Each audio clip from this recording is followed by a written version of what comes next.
Diyos ng Digmaan Azura. Kabanata 121, nakakagulat na Valkyrie. Paano ito? Pinisyon siya ni Xingju, malamig na sabi.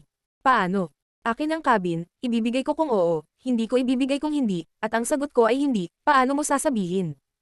Matapos marinig si Xingju, ang young master na si Liu ay busog na busog sa isang ngiti, naglakad siya patungo kay Xingju. Gayunpaman, kung ang dilag na ito ay gustong mabuhay, maaari kong ipahiram ang aking cabin saglit, ngunit dapat tumira sa akin. Pagkatapos ay pinunasan ni young master Liu ang mga mata niyon. Sa mapagmataas na katawan ni Yushiman. Ang mukha ni Yushiman, at isang maliit na kamay ang kumaway palayo kay young master Liu. Sampal. Ngunit ang ikinagulat ni Yoshiman ay ang kanyang sampal sa mukha ay madaling hinarang ng young master Liu, at ang kanyang pulso ay mahigpit na hinawakan niya. Kung titingnan ito, ang young master Liu na ito ay talagang isang high-rank martial sovereign. Wow, makinis na balat, ang galing talaga.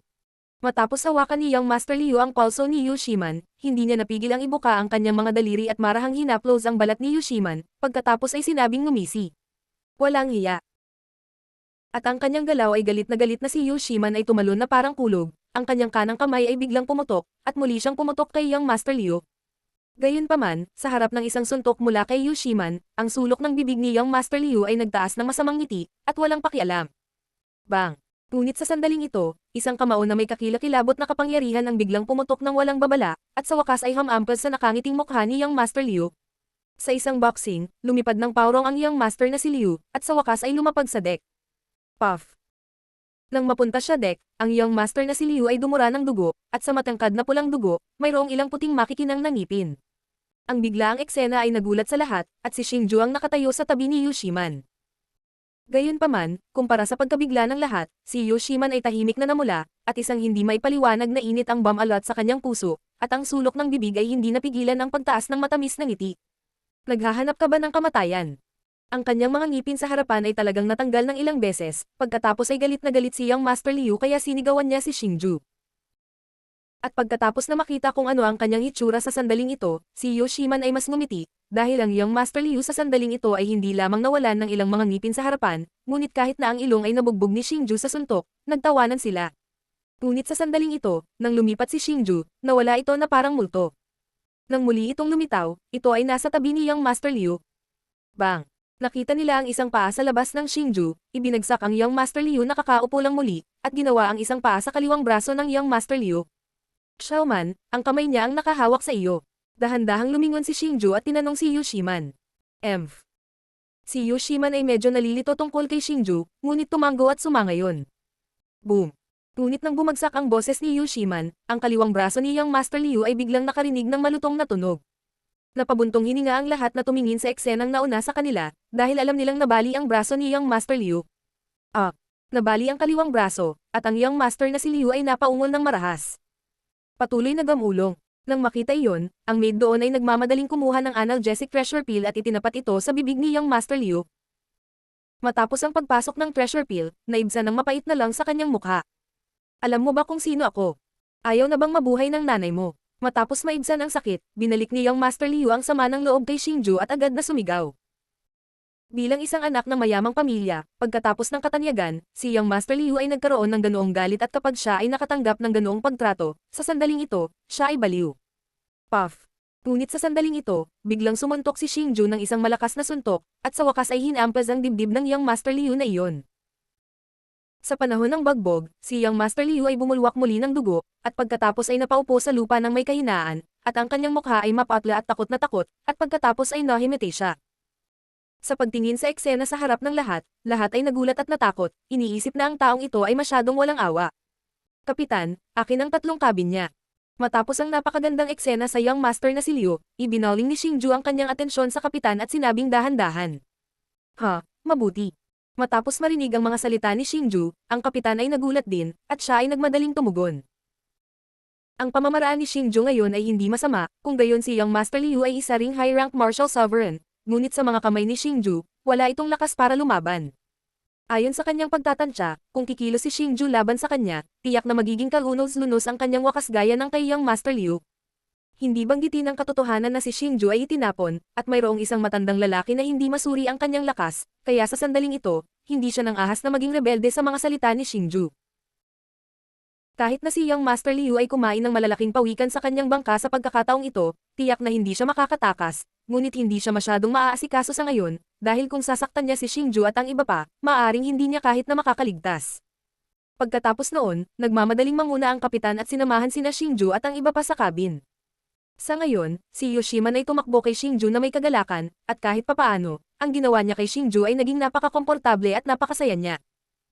Nang makita ng mga kasambahay ni Young Master Liu si Xingju at ang iba pa ay dumating, dali-dali nilang binuksan ang daan, at sa kanilang mga takot ay hindi nang ahas na harapin si Xingju at ang iba pa. Tama, pakisabi sa iyong alagang bata, ang pangalan ko ay Xingju, alagad ng Imperial Wind Pavilion ng Imperial Wind Empire, kung may ideya ang iyong alagang bata, maaari kang lumapit sa akin. Ngunit nang dumating si Xingju sa kanila, bigla silang tumigil, at saka ngumiti sa kasambahay sa gilid. Matapos tapusin ang mga salitang ito, dumiretso siyang pumasok sa cabin kasama si Yoshiman, naiwan lamang ang natatakot na mga kasambahay at ang gulat na crew. Matapos makapasok ang Xingju sa cabin, nakahiga ito sa malambot na kama sa pagod. Sa loob ng 10 araw na ito, halos hindi nakatulog ang Xingju. Ngunit ang hindi magawa ni Xingju sa sandaling ito, dapat ay ipinikit na niya ang kanyang mga mata at natulog, ngunit halos hindi siya makatulog dahil naguguluhan siya sa kanyang ginawa. Kahit siya ay hindi alam kung bakit siya nagalit nang makita niya ang payat na Young Master na si Liu ay hawakan si Yoshiman. Baka gusto ko si Yoshiman, ngunit malinaw na mahal ko si Li Xiaohan at si Li Xiaohan sa kanyang puso tulad ng isang mataas na prinsesa, walang makakapalit nito. Ngunit kung ito ay dahil lamang sa relasyon ng isang kaibigan, at nais na makakuha ng hustisya para kay Yoshiman, ang pamamaraan iyon ay medyo masyadong agresibo. Pagkatapos ng walang magawa nagbuntong hininga siya, biglang umupo si Xingju, at ngayon maging siya ay nalilito. Ngunit sa sandaling ito, biglang naalala ni Xingju ang enerhiyang katawan sa kanyang katawan. Dahil hindi niya naabot ang high-rank martial sovereign, hindi niya mapino ang energy body na ito. Ngayon ay hindi lamang naabot ang antas ng high-rank martial sovereign, ngunit mayroon ding isang tahimik na espasyo sa pagpino, kaya ang sandaling ito ay ang pinakamahusay na oras upang pinuhin ang enerhiyang katawan na iyon. Nagdalawang isip na isipin ni Xingju ito. Dahan-dahan niyang ipinikit ang kanyang mga mata, umupo ng naka-cross-leg, at nagtama ng kakaibang handprint sa pagitan ng kanyang mga kamay. Pagkatapos ay sinimulan niyang pinuhin sa katawan ang enerhiya. Ang enerhiya sa katawan Xingju ay madilim na pula, at ito ay patuloy na nagpapalabas ng mahinang madilim na pulang sinag ng liwanag. Katulad ng hari na nasa mundo, dahan-dahan itong umiikot sa katawan ng Xingju. Ang gininto ang dilaw na martial chi na dapat mangibabaw sa katawan ni Xingju ay malayo sa energy body, at hindi ito nang ahas na lumapit. Ngunit sa ngayon, nagbago na ang mga mahiyain na martial chi na iyon, at talagang nagsimula silang mag-swipe ng napakabilis patungo sa dark red energy body. At ang pagbabagong ito ay ganap na dahil gumagana ang Xingju. Para pinuhin ang energy body na ito, dapat mong gamitin ang sarili mong martial chi. Ngunit nang mahawakan ng napakalakas na martial chi ang madilim na pulang sinag ng liwanag, nakita niya ang mga sinag ng liwanag na bahagyang nanginginig, at ang martial chi ay tumalbog palayo sa malayo. Nang makita niya iyon, bahagyang sumimangot si Xingju, ngunit pagkaraan ng ilang sandali, bigla siyang ngumiti ng may kumpiyansa. Pagkatapos noon, ang malaking martial chi ni Xingju ay nagsimulang mag-condense, tulad ng isang malaking hukbo na handang maglunsad na nakapalibot sa grupo ng enerhiya ng madilim na pula. Gayunpaman, ang katawan ng enerhiya ng madilim na pula ay hindi natatakot, at ito ay umiikot pa rin ng dahan-dahan, na naglalabas ng madilim na pulang sinag ng liwanag na puno ng pamimilit. Ngunit ang lahat ng ito ay nagbago pagkatapos ng paglitaw ng isa pang hukbo. Nakita ni Xingju ang isang malaking maitim na gas ang lumitaw at dahan-dahan ang isinama sa hukbong itinataguyod ng martial chi, at ito ay ang eksaktong soul power ni Xingju. Matapos bamaha ang madilim na itim na mga kaluluwa, ang martial chi sa katawan ng Xingju ay nagbago din ng husay, na agad na nagbabago mula sa isang grupo ng mga ordinaryong sundalo tungo sa isang grupo ng mabangis na mga hayop, na sumubok upang subukan. Gayunpaman, si Xingju ay hindi agad naglunsad ng isang pag-atake, ngunit nagpatuloy sa pag-condense ng enerhiya at pagkatapos ay na-condense niya ang enerhiya. Sa ilalim ng naturang condensation, ang kapangyarihan ng martial chi ay patuloy na tumataas. Tila nararamdaman ang pagbabago ng martial chi, at ang enerhiyang katawan ng madilim na pula ay nagbago din. Ang isang channel ng madilim na pulang gas ay nagsimulang dahan-daang dumaloy palabas, tulad ng isang nagtatanggol na layer, na bumabalot sa katawan ng enerhiya. Huong. Sa sandaling ito, ang martial chi sa katawan ni Xingju ay biglang lumundag, tulad ng isang grupo ng mga gutom na ligaw na lobo, at nagsimula ng isang mabangis na pag-atake sa enerhiyang katawan ng madilim na pula. Bang bang bang. Gayunpaman, nang tumakbo ang martial chi sa defensive layer ng energy body, naulabanan ito na parang tumama sa bakal na tansong pader. Ngunit sa kabutihang palad, sapat na ang bilang ng martial chi, at ang lakas ng loob na sumulong at magtagumpay. Sa ilalim ng desperado na epektong ito, ang katawan ng enerhiya sa wakas ay nagpakita ng bakas ng mga bahid. At pagkatapos na lumitaw ang kapintasan na ito, ang martial chi ay nagsimulang mabaliw at naglunsad ng isang mabangis na pag-atake sa kapintasan, at sa wakas ito ay aktwal na sa katawan ng enerhiya. Huwang. Matapos ang pag-agos ng martial chi sa energy body, ang energy body ng Dark Red ay nagsimulang magpakita ng mga bitek. Sa paglitaw ng mga bitek, ang pag-agos ng malalaking piraso ng martial chi ay naging baliw, at sa wakas ay bumabalot sa katawan ng enerhiya. Sa ilalim ng nakakabaliw na pagguho na ito, ang katawan ng enerhiya sa wakas ay nagsimulang mabulok, mula sa kabuuan tungo sa mga nalalabi, at mula sa basura sa hindi mabilang na mga fragment. Sa madaling salita, ang Dark Red Energy Body ay dinadalisay ni Xingju. Ang katawan ay sumailalim sa mga pagbabago sa lupa, at ang katawan ay sumailalim sa mga pagbabago ng mahusay. Nararamdaman lang ni Xingju na ang kapangyarihan ay patuloy na tumataas, at sa lalong madaling panahon ay umabot na ito sa pinakamataas na antas ng high-rank martial sovereign. Gayunpaman, ang pagdating dito ay parang nakatagpo ng isang layer ng diaphragm at nagsisimulang huminto sa paglaki, ngunit sa ilalim ng presyon ng malakas na puwersa, ang layer ng diaphragm ay nagbago din. Ito ay isang bagay na lamang ng oras upang masira ang layer na ito ng diaphragm. Alam ni Xingju na hanggat nalagpasan niya ang hadlang na iyon, maaari siyang tumuntong sa kaharian ng martial god at maalis ang martial sovereign at maging isang tunay na martial god. Buzz. Sa sandaling ito, ang ibabaw ng katawan ng Xingju ay nagsimulang maglabas ng mga gininto ang sinag ng liwanag, at ang malaking halaga ng martial chi ay patuloy na inilalabas, dahan-daang umiikot sa paligid ng ibabaw ng katawan ng Xingju. Biglang bumuhos ang martial chi na lumabas sa katawan ni Xingju, at bumalik din sa kalmado ng nakaraan ang katawan ni Xingju. Nang bumalik sa normal ang lahat, ang mahigpit na nakapikit na mga mata ni Xingju ay dahan-dahan ding bumukas, at kasabay nito, ang isang hininga na naiiba sa nakaraan ay mas lalong naglaho. Diyos ng Digmaan Azura. Kabanata 122, Supreme Sword Tip. Sa wakas ay matagumpay na nakalusot si Xingju, naabot ang kaharian ng Martial God. Martial God, maaari mong gamitin sa simula ang kapangyarihan ng espasyo, ganap na higit sa antas ng Martial Sovereign, at ngayon ay nakarating na sa wakas si Xingju.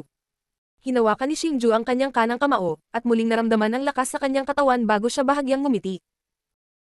Natupad nga ang ipinangako sa kanya ni Uncle Pan, talagang naabot ni Xingju ang antas ng martial god sa loob ng 1 taon.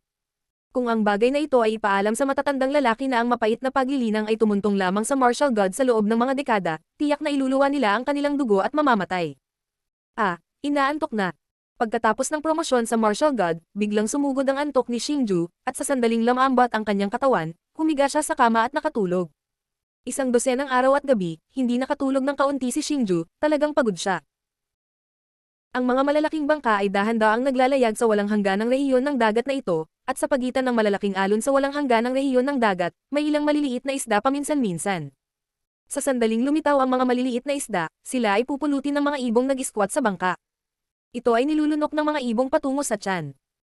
Sa ngayon, hindi sila mag-aalala tungkol sa pagsalakay ng mga hayop sa dagat, dahil ang malaking barkong naglalayag sa sandaling ito ay naglayag sa tubig ng silangang mainland, at ang dagat na ito ay ganap na ligtas. Pagkaraan ng 1 pang linggo, sa wakas ay dumating ang malaking bangka sa silangan ng Sky Martial Continent. Nang dumaong ang bangka sa daungan, ang malaking bilang ng mga tao ay nagsimulang dahan-daang damaloy palabas ng bangka. Sa ngayon, dumagsa ang mga tao sa daungan, at hinaharangan ng walang katapusang pulutong ang buong daungan. Pagkatapos ng isang mahirap na pakikibaka, si Xingju at ang iba pa ay tuluyang nakalusot sa karamihan at nakarating sa paligid ng daungan, tinitingnan ng lahat ng pamilyar sa kanila, at sa itaas ng sulok ng bibig ni Xingju, hindi nila maiwasang magtaas ng magandang ngiti. Matapos umalis dito sa loob ng higit sa 1 taon, maraming bagay ang nangyari, at ang lahat ay sobrang nakakakilig at hindi malilimutan. Xingju, gusto mo bang direktang bumalik sa Imperial Wind Empire? Sa sandaling ito, pumunta si Yoshiman kay Xingju at nagkomento tungkol sa Yutanxiang. Well, mukhang titigil na tayo dito. Tumiti si Xingju kay Yoshiman. Matapos marinig ang mga salita ni Xingju, dahan-dahang ibinaba ni Yoshiman ang kanyang ulo at tumigil sa pagsasalita. Sa katunayan, gusto niya talagang samahan siya ni Xingju sa Nangang aristocratic family, ngunit hindi niya alam kung paano magsalita. Aking munting kaibigang Xingju, ito ang address kung saan kami nakatira ng aking binibini sa mga panlabas na isla. Kung pupunta ka sa mga panlabas na isla sa hinaharap, dapat kang pumunta sa amin. Sa oras na ito, kumuha si Elder Tan ng isang maliit na papel at isinilid ito sa kamay ni Xingju. Siyempre, babalik talaga ako sa Outer Islands, at talagang bibisitahin kita pagdating ng panahon. Nakangiting sabi ni Xingju pagkatapos matanggap ang sulat. Elder Tan, Xiaoman, kung gayon ay hindi tayo titigil dito. Sabi ni Xingju, pagkatapos itabi ang note. Magkakaroon tayo ng isang panahon sa hinaharap. Si Elder Tan sa isang magalang na kilos. Para kay Xingju, partikular na pinahahalagahan niya si Elder Tan, dahil ang mga araw na ito ay nagkakasundo, sunod-sunod na sorpresa ang ibinigay sa kanya ni Xingju, bawat isa ay hindi kapanipaniwala. Pagkatapos ay tumalikod si Xingju at dirdiretsong naglakad patungo sa lugar kung saan nirentahan ang beast carriage. Noon lang ay biglang narinig ni Xingju ang boses ni Yu Shiman. Anong mali? Biglang huminto si Xingju at nagtataka tanong. Magsalita ka, dapat kang pumunta upang makita kami sa hinaharap. Pagkatapos napakagat ng kanyang mga labi, dahan-dahang nagsalita si Yu Shiman ng ilang salita. Oo naman. Si Xingju ay gumawa ng isang napakatalinong ngiti. Matapos muling gumawa ng no-fail gesture, dirdiretso siyang naglakad patungo sa beast carriage.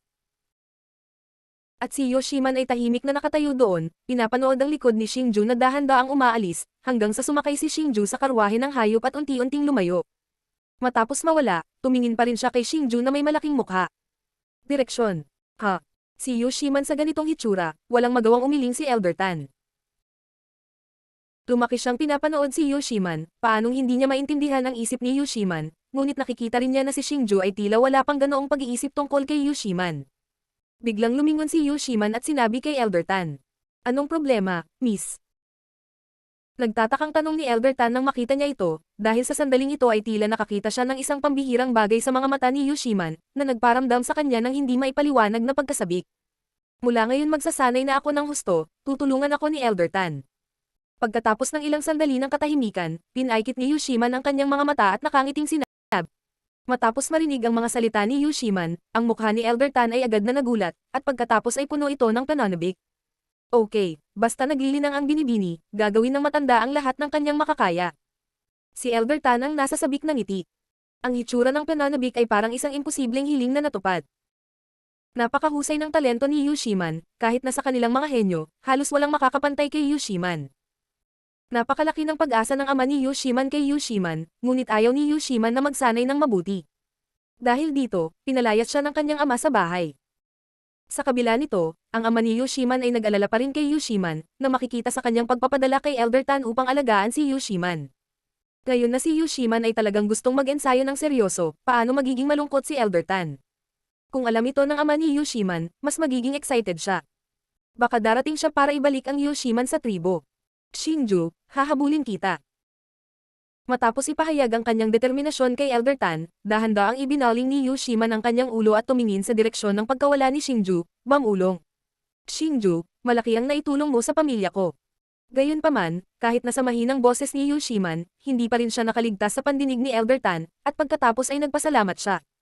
Natural na alam niya sa sandaling ito na hindi ibang tao ang nagpabago kay Yu Shiman, si Xingju. Xiaohan, gising ka na ba? Sa ngayon, si Xingju ay nakaupo sa isang beast carriage, hindi alam kung ano ang iniisip ni Yu Shiman, ngunit malalim ang iniisip tungkol sa kanyang Li Xiaohan. Pagkatapos ng isang taon ng karanasan, si Xingju ay sa wakas ay lumaki mula sa isang teenager tungo sa isang lalaki, at ang kanyang lakas ay umabot sa antas ng martial god. Ang martial god ay talagang isang tunay na malakas kahit nakabilang sa malakas na Imperial Wind Pavilion. Mula sa Nangang Empire, ang paglalakbay sa Imperial Wind Empire ay napakahaba, at ang pinakamabilis na oras ay 2 buwan. Nakakainis, kinuha ni Xingju ang martial skill na ibinigay sa kanya ng lalaking nakasuot ng pilak mula sa Island of the Immortals. Sa panahong ito sa dagat, hindi sinuri ni Xingju kung ano ang martial skill na ito upang pagsamahin ang lakas ng martial god. Ang lalaking nakasuot ng silver armor ay nagsabi na ang martial skill na ito ay makakabawi sa kanyang mga pagkukulang, at makakatulong din ito sa kanyang paglaki sa hinaharap. Kaya't si Xingju ay puno ng pag-asa para sa martial skill na ito, na may pagkabalisa, inilagay ni Xingju ang spell sa kanyang noo. Ngunit ang ikinagulat ni Xingju ay pagkatapos na mailagay ang spell sa noo ni Xingju, ang mahinang sinag ng liwanag ay lumiwanag, at pagkatapos ay naging isang sinag ng liwanag, at ang kabuuan ay napunta sa ulo ni Xingju. Kasabay nito, maraming impormasyon ang nagsimulang lumabas sa ulo ni Xingju. Oh my God! Matapos ayusin ang mga nilalamang ito, si Xingju ay mas nasasabik at hindi napigil ang matuwa. Dahil napakamisteryoso ng martial skill na ito, hindi lang ito nagre-record ng set ng napakahiwagang sword tactics, kundi nagre-record din ng ilang bagay na hindi pa naririnig ni Xingju.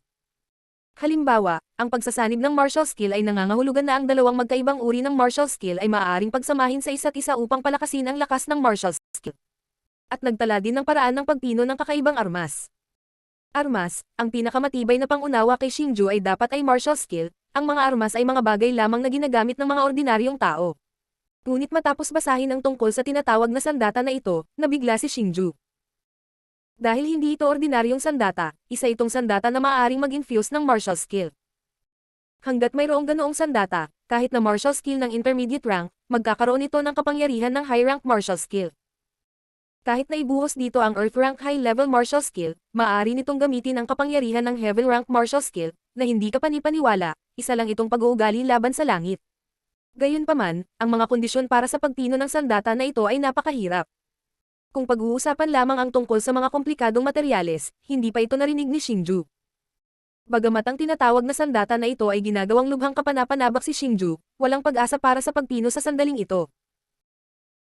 Ngunit sa kabila nito, si Xingju ay nasa sabik pa rin sa ngayon, dahil kahit na ang mahiwagang sandata na inilarawan sa martial skill na ito ay hindi mapino, ang mahiwagang mga taktika ng espada at ang paraan ng pagsasama ng martial skill ay sapat na upang mabigla si Xingju ng masyado. Saglit na tiningnan ni Xingju ang mga taktika ng espada. Ang sword tactic na ito ay talagang misteryoso. Ito ay higit na misteryoso kaysa sa mga taktika ng itim na espada ng Xu Changqing. Kung matagumpay na nilinang ni Xingju ang mga taktika ng espada, maaayos niya ang kanyang lakas at sumulong sa pamamagitan ng paglukso at hangganan. Sa mga sumunod na araw, nagsimulang mag-concentrate si Xingju sa set ng sword tactics na ito at sa paraan ng pagsasama ng martial skill. Sa ilalim ng nascency ng pagsasaliksik ni Xingju, tahimik na lumipas ang 2 buwan, at sa wakas ay bumalik si Xingju sa Imperial Wind Empire pagkatapos ng mahabang pagkawala. Sa sandaling ito, dumating si Xingju sa isang lungsod na pinangalanang Magnificent City. Pagkatapos ng 2 buwang walang patid na paglalakbay, medyo pagod din si Xingju, kaya humanap siya ng mas magandang restaurant para makakain ng espesyal na pagkain at makapagpahinga. Pinili ni Xingju ang isang mas marangyang restaurant. Matapos umorder ng maraming pagkain ay sumandal ito sa katabing upuan at masayang ngumiti. Sa sandaling ito, si Xingju ay nasa mabuting kalagayan, ayaw na niyang bumalik sa bansa kung saan siya ipinanganak. Sa nakalipas na 2 buwan, masusing pinag-aralan ni Xingju ang martial skill. Si Xingju ay ganap na naitala sa kanyang isipan ang set ng swordsmanship. Bagamat walang formal na paglilinang, umaasa si Xingju sa mga pambihirang talento nito, hanggat nakatagpo ito ng isang kaaway, maaari itong gamitin upang ipakita ang sword trick. Dahil sa masusing pag-unawa sa misteryo ng mga taktika ng espada, magiging masaya si Xingju. Kung pinag-uusapan ang misteryosong antas ng mga taktika ng espada, iniisip pa nga ni Xingju na ang antas ng martial skill na ito ay maaaring umabot sa intermediate level ng Earth rank. May paraan din para pagsamahin ng martial skill, halos nasaliksik din ito ni Xingju. Nalaman ni Xingju na ang pamamaraang ito ng pagsasama-sama ay limitado sa uri ng pagsasama-sama ng martial skill, tulad ng kanyang Cutting Soul Sword at Rising Dragon Blade. Sa madaling salita, ang martial skill na ito ay espesyal na inihanda para sa kanya. Bago mag-alala si Xingju, ang Rising Dragon Blade ay bumalik sa Gangda Road at nang ahas na hindi gamitin ito. Pagkatapos ng lahat, ang Rising Dragon Blade ay ang palasyo ng bayan ng Nangang aristocratic family na martial skill. Kung makikilala ito, tiyak na pupunta ang mga tao sa Xingju para sa gulo. Ngunit ang pagkikita ng ganoon kalakas na martial skill, kung hindi gagamitin, ay sayang din. Gayunpaman, hanggat natutunan ni Xingju ang pamamaraang ito ng pagsasama-sama ng martial skill, posibleng gawing bagong martial skill ang Cutting Soul Sword at Rising Dragon Blade. Sa oras na iyon, hindi lamang lalakas ang lakas, ngunit magbabago din ang anyo. Bagamat medyo mahirap ang paraan ng pagsasama-sama ng martial skill, naniniwala si Xingju na tiyak na makakapag-practice siya ng matagumpay. Sa madaling sabi, sa pamamagitan ng pagsasaliksik ni Xingju, napag-alaman na ang tunay na aklat na martial skill na ibinigay ng Silver Armor Man ay hindi basta-basta masasabing isang martial skill, na katulad ng sarili niyang soul devouring secret art, at nagtatala ng ilang paraan ng cultivation. Kaya kung gusto mong bigyan ng grado ang martial skill na ito, nararamdaman ni Xingju na dapat ay nasa level man lang ito ng Earth rank high level martial skill. Bagamat hindi pa nakikita ni Xingju ang antas ng Earth rank high level martial skill, iniisip ni Xingju na ang martial skill na ito ay dapat umabot na. Ang nakakapagtaka lang kay Xingju ay ang martial skill na ito ay hindi nagre-record ng martial skill level, ni ang pangalan ng martial skill, ang cultivation method lang. Kaya binigyan ni Xingju ang martial skill na ito ng pangalan na tinatawag na Supreme Sword Skill. Diyos ng Digmaan Azura. Kabanata 123, Palom Luzon. Dong Dangdang. Sa sandaling ito, biglang may mga yabag ng paa sa hagdan ng koridor, at pagkatapos ay isang binata ang pumasok na medyo nahihiya. Pagtingin sa paligid, natuklasan ni Xingju na ang batang ito ay ang tumanggap sa kanya. May mali ba? Matapos makita ang lalaking papasok, tulala lang siyang nakatayo doon. Parang may iba pero hindi siya naglakas loob na magsalita, kaya nagtanong si Xingju. Ito ang opisyal na panauhin, pasensya na po. Nabook na ang private room na ito, pero mali ang pagkakaalala ko, kaya binuksan ko na lang para sa iyo.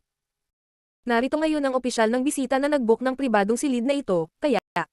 Ang sabi ng lalaki na kausap niya, hindi man lang nagangat ng ulo, halatang medyo takot siya kay Xingju. So gusto mong palabasin ko ang pribadong silid na ito. Bahagyang napangiti si Xingju nang makita ang mahiyain niyang hitsura. Nang magsalita ay sadyang binabaan ang tono. Oo. Oo. Pasensya na, nalito ako, kaya nagkamali ako. Sana makatulong itong guest official. Kung hindi, tatanggalin ako ng tindera. Mabilis na paliwanag ng lalaki. Nako, hindi mo kailangang kabahan, hahayaan mo lang ako. Lumapit si Xingju sa tabi ng lalaki at ngumiti pagkatapos marahan na tapikin ang balikat nito. Nararamdaman niya ang pakiramdam ng lalaking ito sa ngayon, kaya ayaw siyang mapahiya ni Xingju. Salamat sa guest officer, salamat sa guest officer. Matapos marinig ang mga salita ni Xingju, halos hindi makapaniwala ang lalaki sa kanyang pandinig, at pagkaraan ng ilang sandali ay nag-react siya, at pagkatapos ay patuloy na sumaludo kay Xingju. Ang ilan sa mga madilim na mukha ay nakangiti at namumulaklak. Ihanap mo ako ng isa pang pribadong silid. Akangiting sabi ni Xingju. Well, pakiusap dito po sa official site. Nagmamadaling tinungo ng dalawa ang daan patungo sa isa pang pribadong silid. Ngunit pagkalabas pa lamang ni Xingju sa pribadong silid, may ilang lalaking nananakot. Ang mga lalaking ito ay nakasuot ng parehong damit, at lahat sila ay may lakas ng martial master. Malinaw na ang lungsod na ito ay dapat na isang pamilyang martial. Nang makita ng binata ang mga lalaking ito, lubos na nagbago ang kanyang mukha, at mabilis niyang ibinaba ang kanyang ulo at sumilip sa gilid, sinusubukang bigyang daan ang mga lalaking ito. Ikaw ba ang nagbook ng aming pribadong silid at ibinigay ito sa isang tao? Ngunit pagkatapos ng mahabang panahon, mabangis na lalaki ang lumapit sa maliit na lalaki, bigla niyang hinawakan ang kwelyo ng lalaki, galit na sabi. Oo, pasensya na. At ang lalaki ay labis na natakot na siya ay nanginginig, at maging ang mga salita ay malabo. Hoy, nabakant na ang pribadong silid para sa'yo, ano ba ang ikinagagalit mo? Nang makita niya ito, itinaas ni Xingju ang kanyang kilay, malamig na sinabi. Ang pinaka hindi komportable kay Xingju ay ang ganitong uri ng mapang-api na alipin. Well, nang makitang may ibinuka ang kanyang bibig, iniwas ng mga lalaki ang kanilang hindi magandang tingnan kay Xingju. May pakialam ka ba sa mga gawain ni Lao Su? Dahil si Xingju ay nagtatago ng hininga sa sandaling ito, sa kanyang opinyon si Xingju ay isang ordinaryong tao lamang, at pagkatapos ay sinigawan ng mabangis na lalaki si Xingju. Habang nagsasalita, isang lalaki ang lumapit kay Xingju na may masamang intensyon, at itinala rin ang kanyang mga braso at manggas. Sa pagtingin noon, parang gusto niyang turuan ng leksyon si Xingju. Mag-scroll. Ngunit nang lumakad lang ang lalaki sa harap ni Xingju, hindi na niya hinintay ang kanyang suntok. Nakita niya si Xingju na ang manggas na damit na marahang kumaway, at isang pagsabog ng martial chi ang lumabas, at sa wakas ang lalaki ay itinapon ng malakas sa gilid. Ito ay tulad ng isang bagzo ng hangin na umiihip sa isang panakat, napaka-relax. Boom! Ang lalaki ay malakas na tumama sa dingding ng koridor, at ang malakas na puwersa ay nagpagalit sa kanya, at ito lamang ang kaso ng paghawak ni Xingju sa kanyang kamay, kung hindi ay sapat na ang suntok upang mapatay siya. Kilala mo ba kung sino ako? Nang makita iyon, biglang kinilabutan ang kaninang mabangis na mukha ng mga lalaki. Nang masyadong mabilis ang pagbaril ni Xingju, hindi nila nakita ang sitwasyon, at ang lalaki ay pinatumba ni Xingju. Ngunit maaari na sana nilang tapusin sa sandaling ito si Xingju, ngunit si Xingju ay talagang isang malakas na tao na hindi nila kayang bayaran. Sa panahong ito, nagmamadaling tumalikod ang isang lalaki at tumakbo pababa, na tila nagpapakilos ng mga riskware. Kinokontrol ko kung sino kayo, ngunit sa 3 bilang ko, dapat umalis kayo kagad, kung hindi, tatapusin ko kayo sa kinatatayuan nyo. Walang awa si Xingju na malamig na nagsalita. Nang makita iyon, ang mga taong iyon ay nanginginig at palihim na nagsisisigaw, ngunit dahil sa mga problema sa mukha, hindi sila makaalis. Mahinang sabi ni Xingju. Habang nakikipag-usap, hindi niya maiwasang ibalik ang kanyang mga mata sa karamihan, at ang mga lalaki ay bahagyang nanginginig, at hindi maiwasang magsimulang umatras. 2. Nagpatuloy si Xingju sa malamig na boses, at halos kasabay ng isigaw ni Xingju ang salitang 2.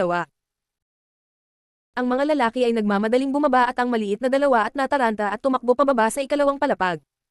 Parang may mga halimaw sa likod na humahabol sa kanila, pero medyo nakakatawa. Well, kayong mga guest official, mawala kayo.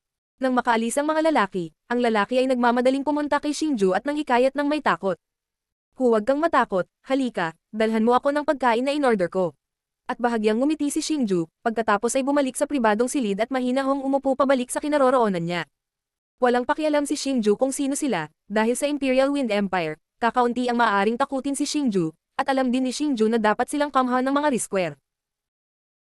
Kung lalayo siya, ang masasangkot ay tiyak na ang maliit na lalaking tagasilbi, kaya hinintay na lang ni Xingju na dalhin nila ang mga rescuer at bigyan sila ng leksyon. Nang makita iyon, hindi napigilan ng lalaki, kaya kailangan niyang umorder ng kanyang pagkain sa mesa ng alak ayon kay Xingju. At magalang din si Xingju, kapag kinuha mo ang pinggan, kakainin mo ito. Tingnan ko, sino ang maglalakas loob na ipihiya ang Lu family. Ngunit noong kasisimula pa lang ni Xingju, may malakas na sumigaw sa labas. Malakas ang tunog, parang bagyo, na umalingaw sa tavern na ito. Intermediate rank martial ancestor. Matapos tumunog ang boses na ito, bahagyang ngumiti si Xingju. Ang intermediate rank martial ancestor ay maaaring ituring na isang nangungunang powerhouse sa lugar na ito, ngunit hindi ito isang taong malakas sa mga mata ni Xingju. Pagkatapos noon, nagkaroon ng malakas na ingay ng mga yabag sa koridor sa ikalawang palapag, at kahit ilang lalaki ang pumasok, at ang mga taong ito ay ang mga itinaboy ni Xingju. Siya yun. Pagkapasok ng matipunong lalaking humawak sa kaibigan sa hotel, sinigawan niya si Xingju. Pagkatapos ay nagmamadaling gumawa ng paraan ang mga lalaki.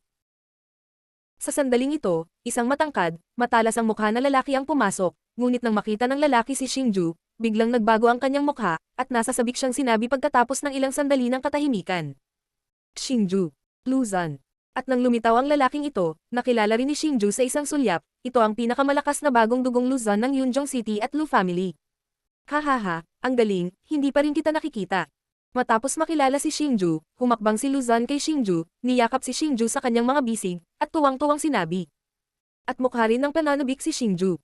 Pagkatapos ng 3 taon, muli niyang nakilala si Luzon. Napakabait din ni Xingju. Halaga. Matapos makita ang ganoong kakilala na hitsura, ang ilang mga lalaki sa likod ni Luzon ay natulala at nakatayo doon sa kawalan. Ha, ang daming basura, alam mo ba kung sino ito? Magmadali at humingi ng tawad. Pagkatapos noon, biglang tumalikod si Luzon at nagalit sa mga lalaki. Bilang kanilang amo, pamilyar na pamilyar si Luzon sa kanilang pag-uugali. Pero bilang amo, kinain ako ng nakababatang kapatid, Luji man siya o hindi, kailangan niyang i-manage ito, kung hindi, mawawalan siya ng prestihiyo. Ngunit hindi niya akalain na si Xingju ang hindi nila ginagawa sa iba sa pagkakataong ito. Kalimutan mo na, ito ay isang hindi pagkakaunawaan. Tumawa si Xingju, sobrang naiinis siya sa mga lalaking iyon, pero nang malaman nilang mga tauhan sila ni Luzon, ayaw niyang mag-alala masyado. Pagkatapos noon, masunarang nagretiro ang mga lalaki, naiwan lamang sina Luzon at Xingju na nakaupo sa mesa ng alak at umiinom. Luzon, bakit hindi ka bumalik sa Imperial Wind Pavilion? Medyo naguguluhan na sabi ni Xingju pagkatapos umupo sa Luzon na may dalang inumin. Pagkatapos niyang pumasok sa Imperial Wind Pavilion, sadyang nagtanong din si Xingju tungkol kay Luzon, ngunit nalaman niyang hindi na bumalik si Luzon sa Imperial Wind Pavilion.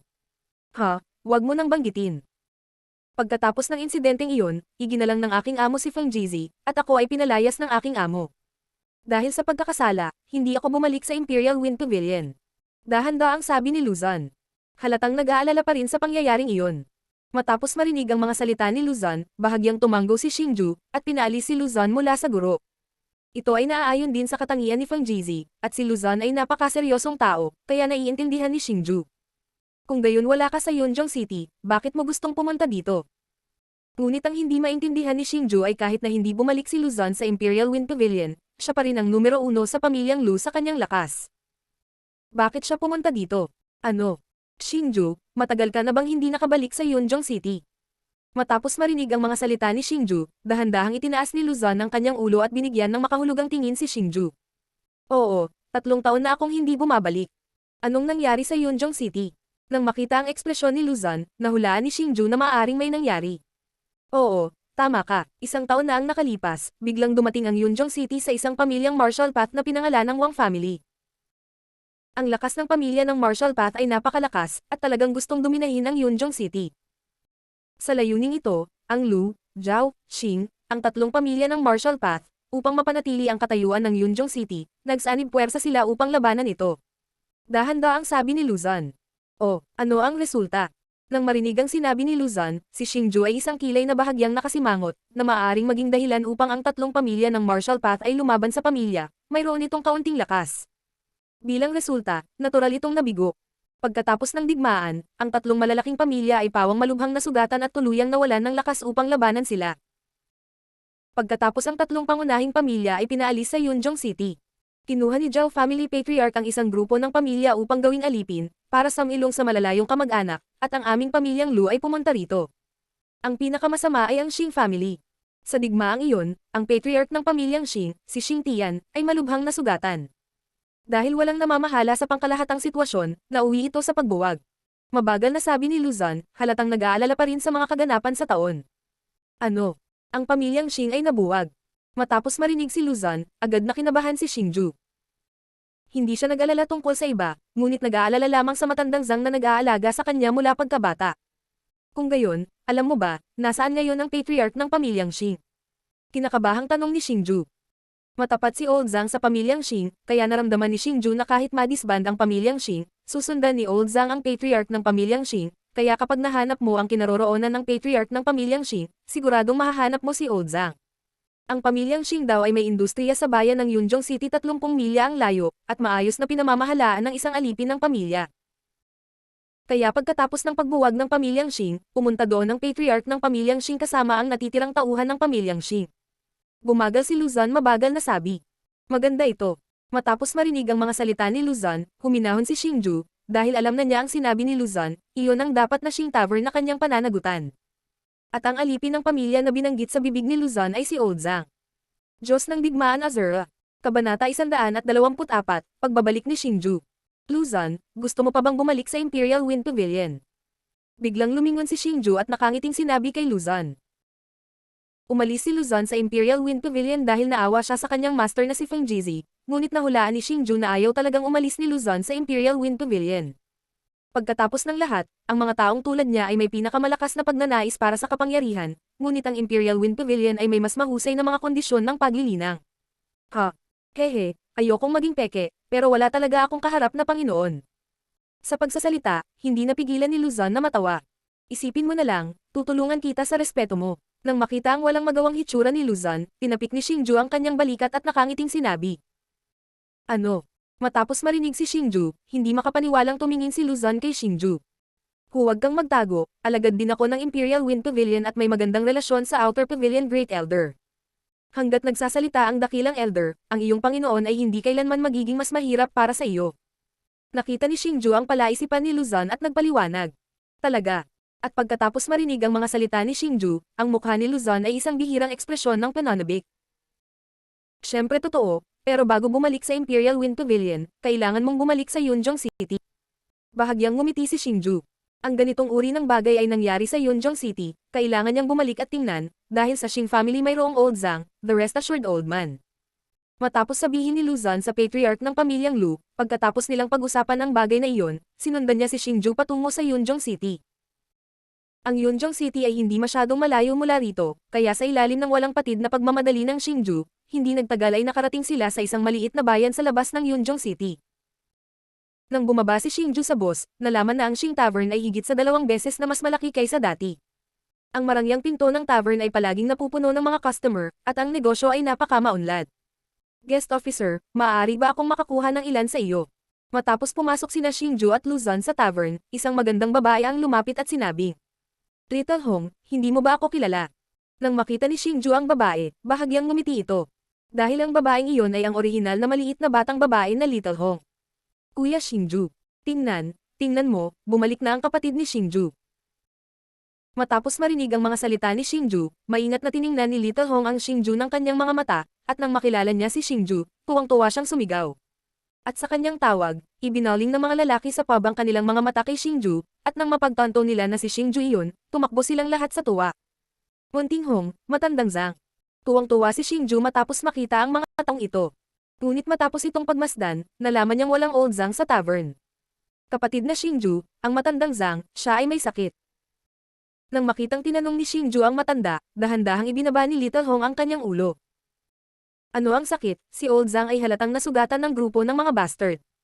Noon lang, galit na sabi ng isang kasama. Ano? Ano ang nangyayari? Sabihin mo sa akin kaagad. Kaagad galit na galit si Xingju matapos marinig na nasugatan si Old Zhang. Ha? Ito ang kapatid ni Xingju. Ilang araw na ang nakalipas, pumunta si Old Zhang sa Yunzhong City upang bumili ng ilang mga paninda, ngunit sa tarangkahan ng lungsod, siya ay inabala ng mga Wang family na tao at naniningil ng mataas na bayad para sa mga matatanda. Kung hindi kayo sumasang-ayon sa isa't isa, ito ay isang bagay ng kaganhawahan, at si Old Zhang ay nasugatan. Ngayon, ilang araw nang hindi kumakain si Old Zhang, at umuubo pa rin siya ng dumudugong tubig. Natatakot akong hindi ito gagana. Dito, hindi naiwasang mamasa ang mga mata ni Little Hong. Bilisan mo at dalhin mo ako para makita. Narinig ito, mas nasasabik si Xingju, at pagkatapos ay nagmamadaling hinayla si Little Hong patungo sa Haoshan.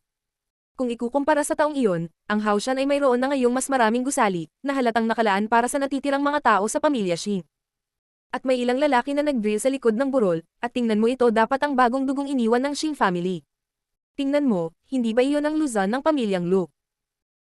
Sa oras na ito, natuklasan din ng bagong dugo ng pamilya Xing si Xingju at iba pa, at nakilala pa ng ilang tao si Luzon.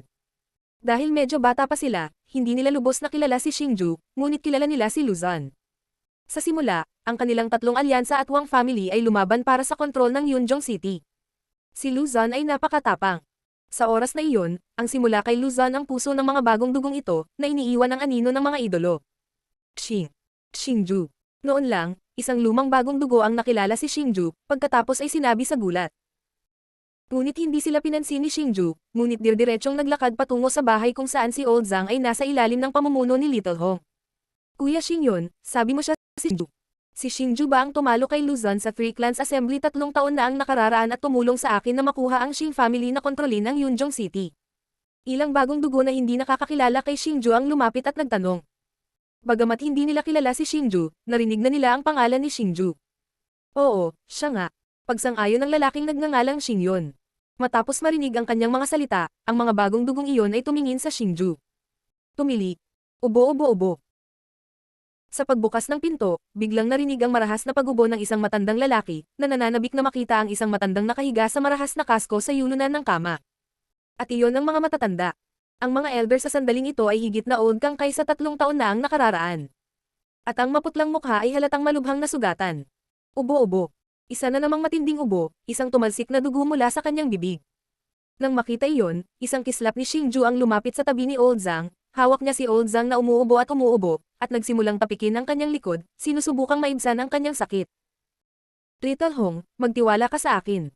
At nang maramdaman niyang may tumulong sa kanya, nakangiting sabi ng matanda.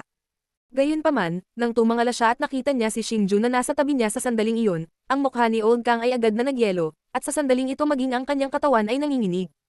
Matandang Zhang, ako si Xingju, bumalik ako para makita ka. Kung titingnan ang hitsura ni Matandang Zhang ngayon, ang mga mata ni Xingju ay medyo basa-basa, ngunit nakangiti pa rin siya ng kunwari. Xingju, talagang Xingju, bumalik ka. Ubo-ubo-ubo. Pagkatapos ng mas malapitang pagmasdan, nalaman nilang tuwang-tuwa ang elder pagkatapos na makita si Xingju. Gayunpaman, maaaring ito ay dahil sa labis na kaguluhan, na nagiging sanhi ng isa pang matinding ubo. Older Zhang, mabilis na inumin itong pressure pill. Mabilis na kumuha si Xingju ng isang holy medicine pill at iniabot ito sa bibig ni Old Zhang. Nang makita ng mga matatanda ang treasure pill, na kumikinang na may mahinang sinag ng liwanag sa harapan nila, at patuloy na naglalabas ng masangsang na halimuyak, sila ay natigilan. Ito ang unang pagkakataon na nakita niya ang treasure pill. Huwag mong sabihing Old Zhang, maging si Luzon at ang iba pa ay hindi napigil ang huminga pagkatapos makita itong treasure pill. Bagamat hindi sila sigurado sa kalidad ng treasure pill na ito, alam nila na ang treasure pill na ito ay dapat na priceless treasure.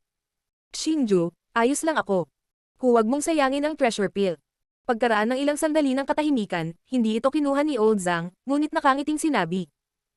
Kaya't ang treasure pill ay hindi mabibili, at ngayon si Xingju ay lubhang kapakipakinabang para sa kanya na isagawa ang treasure pill na ito, kaya tumanggi si Old Zhang na inumin ito. Matandang Zhang, ang treasure pill ay hindi kasing halaga ng iyong lumang katawan. Pinahit ng matanda ang kanyang palso at direktang ipinasok ang treasure pill sa bibig ni Old Zhang. Halaga. Sa kasamaang palad, kinailangan ni Old Zhang na lunukan ang treasure pill sa kanyang tiyan, at pagkatapos ay tumingin kay Xingju na may masayang mukha. Oh! Ngunit sa sandaling ito, isang mahinang sinag ng liwanag ang sumilay sa katawan ni Old Zhang. Pagkatapos, ang maputlang mukha ng matanda ay lalong malusog sa mata ng lahat. Maging ang mga kulubot sa kanyang mukha ay nabawasan ng husto, at tuluyan na siyang gumaling. Ito ay isang magic weapon. Nang makita ang mga elder na namumutla at nanghihina pa sa ngayon, naging malusog siyang matanda na may pulang mukha, gulat na sabi ni Luzon. Xingju, nasaan si Xingju? Sa sandaling ito, isang malakas na boses ang biglang umalangaw sa labas ng pinto.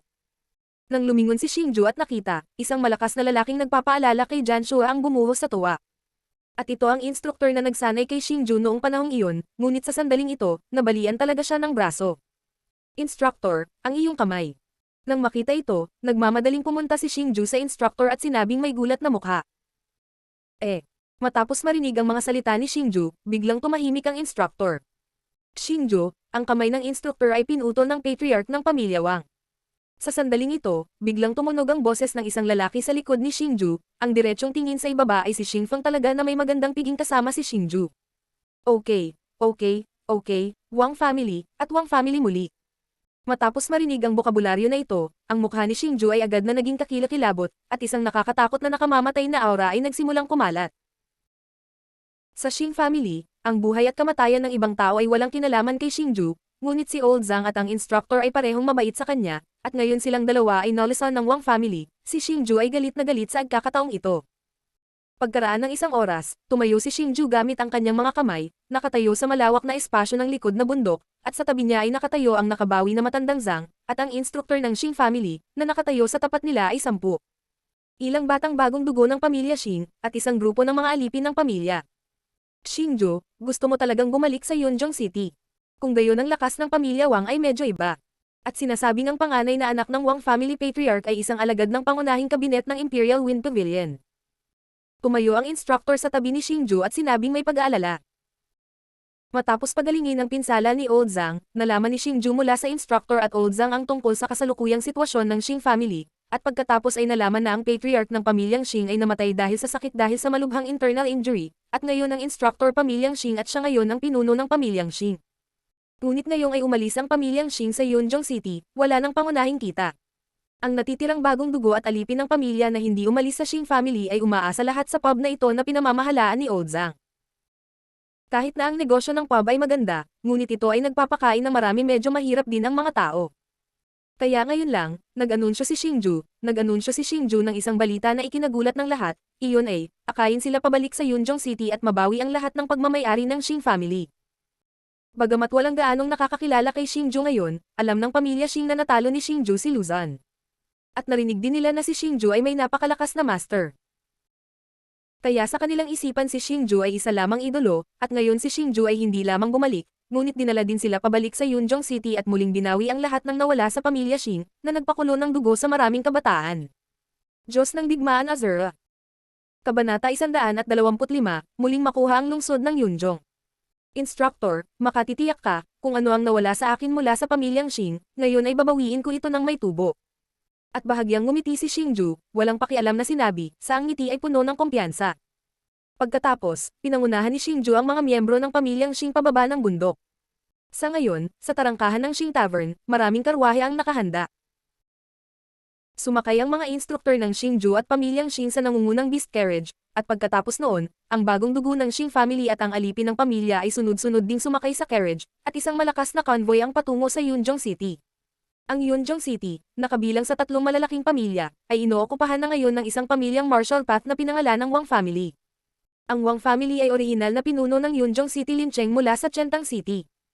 Dahil sa patuloy na paglawak ng lakas nito, sa wakas ay iniabot nito ang sakam na palad sa Yunzhong City at kalaunan ay tinanggap ang Yunzhong City bilang kanyang sariling bagay. Sa ngayon, sa harap ng gate ng Yunzhong City, maraming malalaking tao na umabot na sa antas ng Martial Master ang humaharang sa gate ng lungsod at naniningil ng bayad para sa trapiko. Sa pagkakataong ito, maaari kita.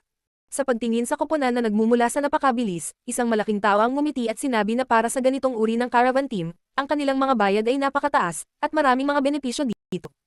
Lalo na nang makita niyang karwahe ng sasakyan ng tinatahak na sasakyan, hindi niya napigil ang tumawa ng mata ko, ngunit hindi niya alam na ang pangkat na ito ay isang bagay na hindi niya kayang bayaran.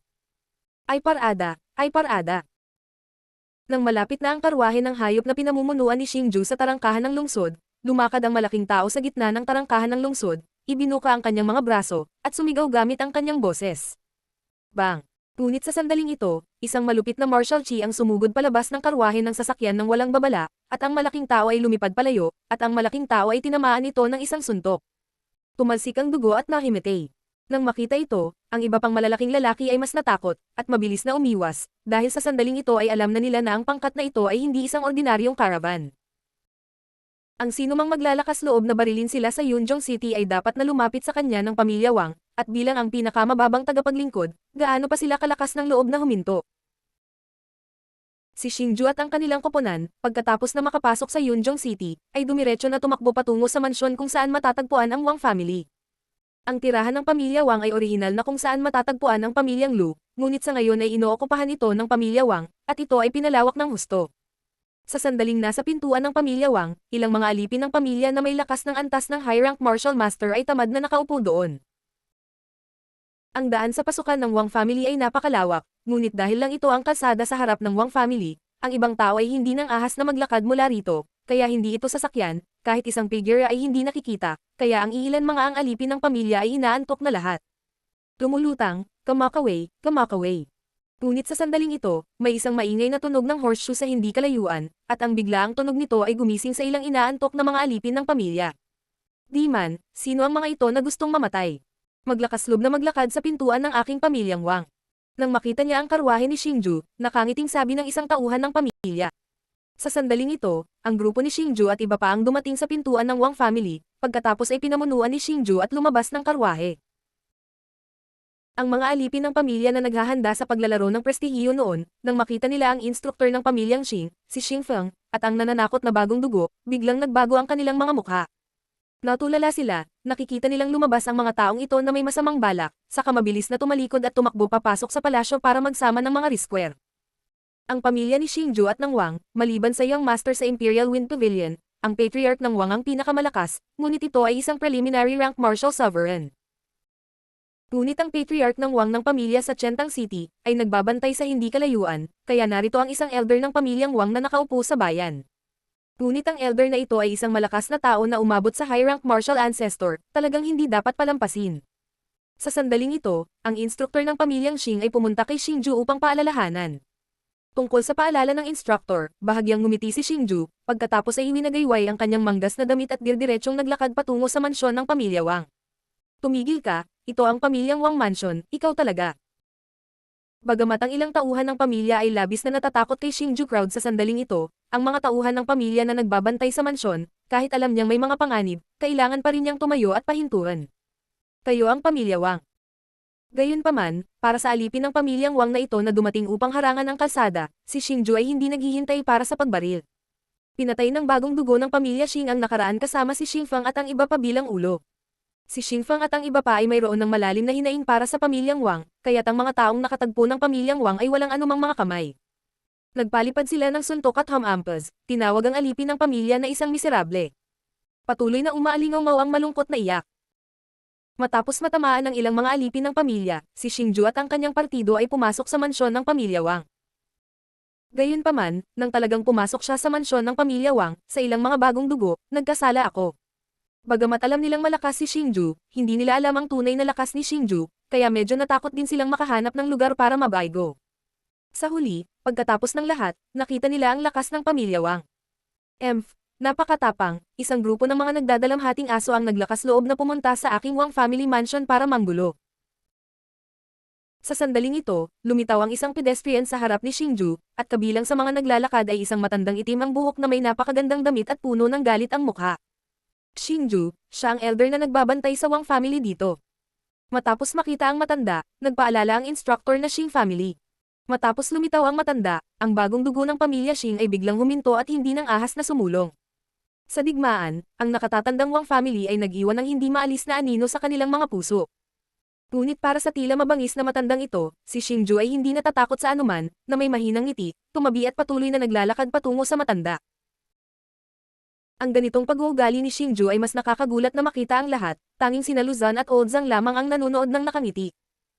Dahil sa kanilang pag-unawa kay Xingju, naniniwala sila na hinding-hindi gagawa si Xingju ng isang bagay na hindi sigurado, dahil ibabalik ni Xingju ang lahat sa Yunjong City, dapat mayroong paraan para harapin ang pamilya Wang. Bata, sino ka? Nang makitang si Xingju ay patuloy na naglalakad patungo sa kanya nang hindi nagbabago ang kanyang mukha, ang matanda ay sumimangot din, dahil sa sandaling ito ay si Xingju ay may nakatagong hininga, kaya hindi niya makita ang lakas, ngunit ang kanyang karanasan sa veterano ay nagsasabi sa kanya na ang mga kabataan sa harap niya ay tiyak na hindi simple. Simula ngayon, ang Yunjong City ay wala na ang pamilyang Wang. Gayunpaman, para sa tanong ng elder ng pamilya Wang, hindi sumagot si Xingju, ngunit nakangiting sinabi. Ang diskurso ay naglalabas ng walang kapantay na pangangibabaw. Bata, nakakabaliw ang mga salita mo. Pagkatapos marinig ang mga salita ni Xingju, ang matanda ay nagtaas ng kilay at napasigaw ng malakas. Bagamat pakiramdam niya na may kaunting lakas si Xingju, ngunit may malaking suporta siya sa likod ng pamilya Wang, kaya hindi siya natatakot kay Xingju. Nang makitang galitang matanda, ang alipin ng pamilya ng Wang na nakatayo sa likuran niya ay sumugod pa sa Xingju. Sa pagtingin sa eksena, maging ang instruktor ng Xing family ay pinawisan ng malamig para kay Xingju. Ang mga taong ito ang pangunahing lakas ng pamilya Wang, ang pinakamahina ay nasa antas din ng Martial Master, at mas makapangyarihan pa sa antas ng Martial Ancestor. Sa sandaling ito ay aktwal nilang kinubkob si Xingju ng magkasama, at ang instruktor ng pamilyang Xing ay natural na labis na nag-aalala. Walang pagpapahalaga sa sarili. Gayunpaman, sa harap ng maraming tao na nanloob laban sa kanya, malamig na sinabi ni Xingju. Kaagad, kumaway ang manggas na damit, at isang malakas na martial chi ang lumabas. Boom! Gayunpaman, ito ay isang random na suntok, ngunit ito ay tulad ng isang hindi masisira na bagyo, na may kakilakilabot na pamimilit, na labis-labis na dinaig ang karamihan ng pamilya Wang. Lahat ng makakahawak sa martial chi ni Xingju ay matatamaan ng malakas, at ang mga mahihina ay agad nahihimatayin. Maging ang matanda na nakaabot sa high-rank martial ancestor ay binomba rin ng walang kitaliwasan. Lumipad sa malayo. Sa pagtingin sa eksena sa harap nila, lahat ng mga tao ng pamilyang Xing at iba pa, ay nagulat na lahat sa kanilang mga mukha, at ang kanilang mga bibig ay bamuka lahat sa isang malaking bilog na halos magkasya ang isang itlog. Dahil lahat ng nasa harap nila ay hindi sila makapaniwala. Ang alipin ng pamilya Wang na ito, na lahat ay malakas sa kanilang paningin, ay natambo lahat sa ilalim ng suntok ni Xingju, at sila ay isang random na suntok pa rin. Sa sandaling ito, halos hindi nila maisip kung gaano kalakas ang Xingju. Sa sandaling ito, sa wakas ay lubos silang naniniwala na si Xingju ay may kakayahang tulungan silang mabawi ang lahat. Uulitin ko, ang Yunjong City ay walang pamilyang Wang mula ngayon. Limitahan ko kayo sa loob ng isang oras, umalis sa Yunjong City, kung hindi, sisisihin niyo ako sa aking mga pagiging walang awa. Pagkatapos niyang itomba ang mga tao, ang damit ni Xingju ay kanyang ikanaway, at ang masamang kamay ay itinaas niya na nagwalas sa mga grupo ng pamilyang Wang na may dominanteng tingin, malamig na sinabi. At pagkaraang bumagsak ang kanyang mga salita, sa pangunguna ng matanda, mabilis siyang tumakbo palayo, at sa sandaling ito, kahit na sila ay hanggal, nakilala nila ang agwat sa pagitan niya at ni Xingju. Mula ngayon, ang Yunjong City ay babalik sa pamilyang Xing. Pagkatapos na paalisan ang pamilyang Wang, dahan-dahang tumalikod si Xingju at mataas ang sinabi sa mahihina na pamilya Xing na bagong dugo. Ho-ho!